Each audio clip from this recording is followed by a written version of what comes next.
What's up, guys? Welcome back to episode 18 of the podcast. It's your boy Nick here, and today I'm doing a solo episode. So let's get into some big news of the week. First of all, we got Mauricio Pochettino wanting the Man United job. He was on Sky Sports this weekend, and he was talking really highly about how much he wants the job. He was saying how De Gea is the best goalie in the world, how Martial is one of the best strikers of all time. I don't know if he's exaggerating, if he really believes this, but it's obvious he wants the job. He wants to replace Ole, and he wants to be back at the highest level and to lead Manchester United. He's had a really good coaching career. Started off at Southampton. He built them up. They were a top 10 team under his reign. Then he went to Spurs, had a couple good years there, and then he lost his job. But the thing is, if he goes to Man United, obviously he'll be an upgrade on Ole, in my opinion. But is he going to fall victim to that horrible board? We all know how bad the Man United board is. They don't support the manager. They don't buy the proper players. And I don't think any manager can do well with the players we have right now. We have good players, but we don't have the depth. And I just don't know how Mauricio Pochettino is going to make us a title-challenging team. The board needs to be replaced first before we get any other managers, or we're just going to go into the same cycle of firing a manager every 2 to 3 years. And it's just an embarrassment because that's what a team like Burnley does, even though they kept Sean Dyche for a while. But Burnley at Crystal Palace, they get rid of managers. Teams like Manchester United need one manager and create a dynasty, and unfortunately we haven't seen that since Sir Alex Ferguson. And I mean, if we do get Pochettino, obviously I wish him the best. This is my team. I want him to be the best. But I just have no faith in this board. And second of all, the second big news story we have is that Bayern's refusing to give David Alaba the huge contract he desires. This means he'll be a free agent next summer, and in January he can start discussing contracts with other teams. Alaba, he's a veteran of Bayern. He's been there for a long time. He's really good. They actually moved him to center back recently to allow Alphonso Davies and Hernandez to play left back. And I think this will be a huge loss for Bayern. But obviously Bayern, they're really strict about their contracts and they don't overpay for anyone to make sure that everyone always plays and doesn't just use them for money, which is a really good strategy because teams like Manchester United overpay for players and then they get used. But Bayern, they don't do that, so they're going to let Alaba walk. And I don't know where he fits in. He's obviously linked to Barca because they need a defender. He's linked to Juventus. He's linked to PSG, but I don't know which one of these teams he fits the best. If he wants some money, he's obviously going to go to PSG because they can pay anyone anything. But I feel like if he wants to continue his legacy, he should go to Barcelona. Barcelona needs help in the back. He has a lot of experience, a lot of Champions League experience, a lot of league experience. He's a winner. And having him back there, I think, will be a huge boost for them. They're really lacking in the center back department right now, and Alaba would be a huge get for them. And now let's move into some winners of the week. Leicester City beat Leeds 4-1 to improve to 5 wins and 2 losses this season. This was a better 7-game start than when they won the league a few years ago. Leicester is firing on all cylinders. They have a great goalkeeper in Schmeichel, a great defense, a great midfield, and obviously Jamie Vardy, he's a scorer. He's going to score you goals. Going to get you in between 18 and 25 goals a season. He's a monster.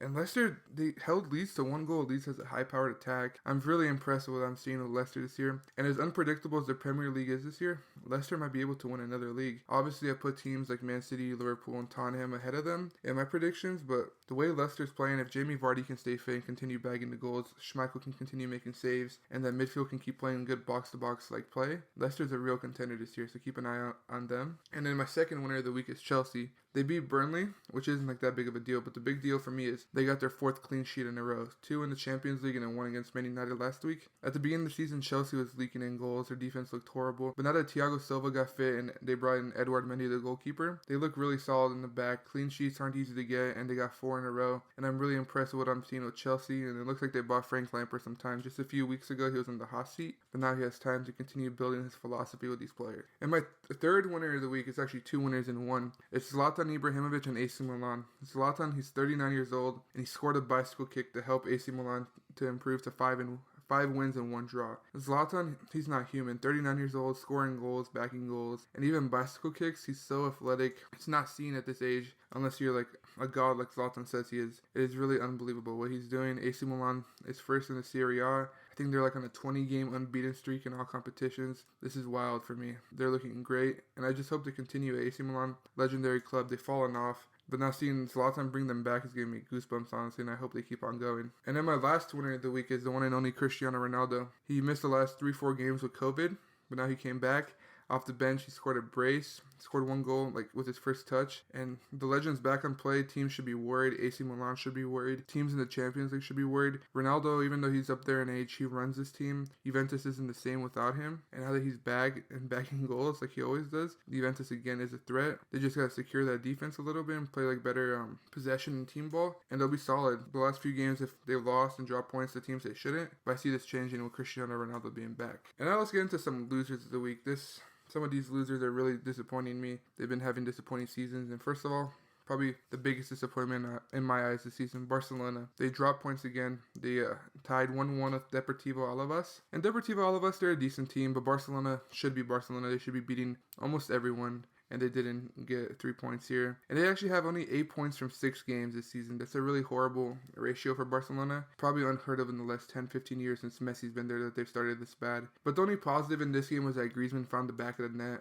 And, I mean, Griezmann's been having a tough time, but he's not the only problem Barca has. Barca has a structural problem. Their owners actually resigned last week, and they probably need to get new owners who are passionate about the badge, because obviously this last owner wasn't really that passionate about the badge. And the coach is alright. He was kind of set up to fail, but still, they cannot be dropping points like this. It's kind of embarrassing. Barcelona's not even anywhere near the top 4 in the Spanish league right now, and I just see Real Madrid running away with this league again. And then my second loser of the week is Everton. Newcastle beat them 2-1, and that's 2 losses in a row for the Toffees. Ever since those red cards for Luka Dean and Richarlison, Everton has took a step back. Like I was saying in an earlier podcast, they're not a deep team. They have a great starting 11, but their bench isn't that strong. So they need those players to stay healthy and not get stupid red cards. I mean, if you get 1 red card because you're saving a goal in a close game, it's okay, but Richarlison's red card is stupid. Luka Dean's is kind of questionable. It's kind of bad refereeing there. But these players need to stay disciplined, because Everton, they have a chance to make a big mark in the league this year, but they're not deep. They need their starting 11 to be fresh, healthy, and smart at all times. And now the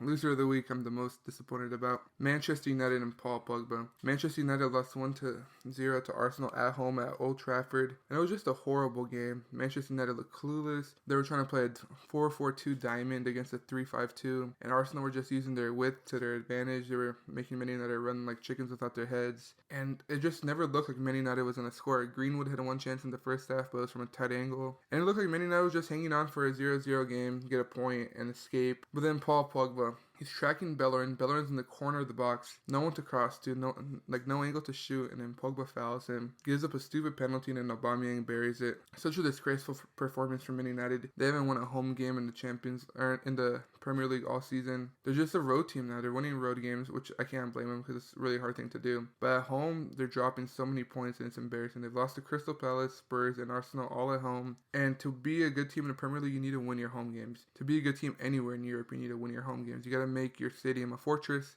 and Old Trafford has always been a fortress, except this year. And Man United needs to step it up, although he's probably going to lose his job soon. Pogba, I love Pogba. I'm a huge fan of Pogba, but I think it's time he has to go. He's not performing. He looks really leggy. He doesn't look motivated. And I know he loves the badge because he's been in the academy. He really loves the badge, but right now he's playing with no motivation. And I think it's time we move on from him. He's a great player, but I think it makes sense for both Manchester United and him to move on to different adventures. So Manchester United can use that money to improve, and Paul Pogba can further his career and hopefully win a Champions League somewhere else, because he deserves that. He's a great player, World Cup champion, and he deserves a Champions League or a league title other than Italy, but I don't see him achieving that in Manchester right now. It's a mess, and I just don't see anything good happening from this situation. So they gotta move on from each other, because honestly, I can see them appearing on my losers of the week a lot this season if this continues, and there's nothing to tell me it's not going to continue. They play good in the Champions League because no one parks the bus against them in the Champions League. But when you go and play in England, people park the bus and they collapse. They look clueless. They don't know how to beat the bus, and they lose. And it really hurts, but it is what it is. I'm getting used to it because it's been happening the last couple years. But hopefully Man United is not on the losers of the week next week, because we really need to pick up some points here.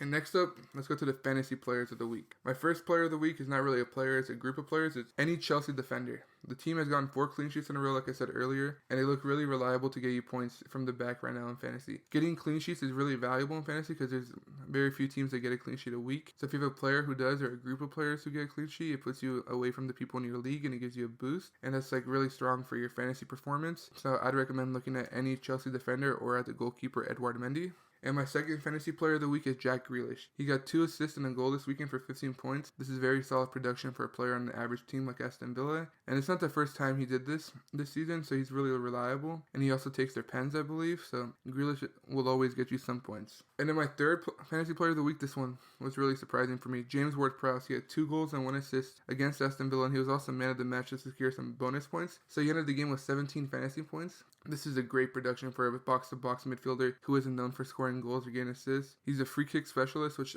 adds benefit to him. But 17 points from a box-to-box player, I would take that any week. That's unbelievable. And if you luckily put a captain or triple captain on him, he could have got you 34 or 51 points, which is unbelievable. So James Ward-Prowse, big game player. Might be time to start looking at him for your fantasy team. And then my last fantasy player of the week, the one and only Jamie Vardy. I think it's fair to say he's a BPL legend by now. He's bagged over 100 goals, got over 50 assists, won the league. He has a really elite resume, and he's continuing to score goals at this age. He had 1 goal and 2 assists against Leeds, again 14 points. You know he's going to score. You know Leicester's offense runs through him, so it's time to pick him on your team. He is kind of pricey in fantasy, but I think he's a better shot than Timo Werner. He's a better shot than Martial. And those players are about the same price. If you have one of those players, I recommend dropping them and getting Jamie Vardy because he's proven. And those 2 other guys, they're really talented. They're probably more talented than Vardy, but they don't have the consistency he does. So I'd recommend going for Vardy because he's going to get you points.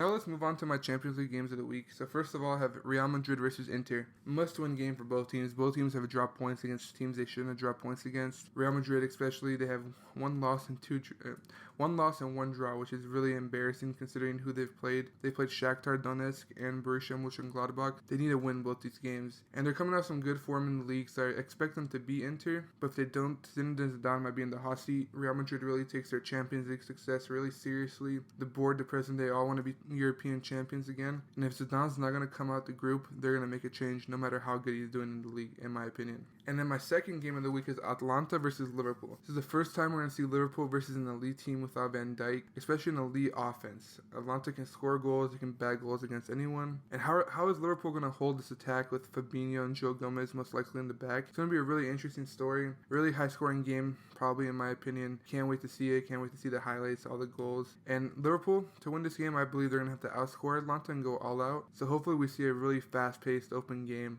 And yeah, this might be my game of the week, to be honest. And my third game to watch for this weekend is Leipzig versus PSG. This game, assuming that Manchester United beats Istanbul, is a must-win game for both of these teams to get that second spot. Neymar is out for about a month with a groin injury, and Mbappe will be missing this game, so I don't really know where PSG will get the goals from. Di Maria, Moise Kean, and Paredes are going to have to show up big to bag the goals for PSG, and their midfield and defense are also going to be very solid. But Leipzig, they can't blow this chance. They're playing a really depleted PSG team at home, I believe, and they got to bag the goals. They got to win this game. If Leipzig loses this game, I believe it's going to kill their confidence, and they might lose the second time to PSG and lose to Man United, and then they'll be fighting for third place with Istanbul. But both these teams belong in the knockout stage, along with Man United, so they got to win this game to prove that they're it this year. I know they both had success last year, but that's last year. Right now, this game might decide who gets second place, or if Man United slips up, it might decide who gets first place. So this is also a great game to keep your eye on. But now I'm going to get into the Champions League pick'em.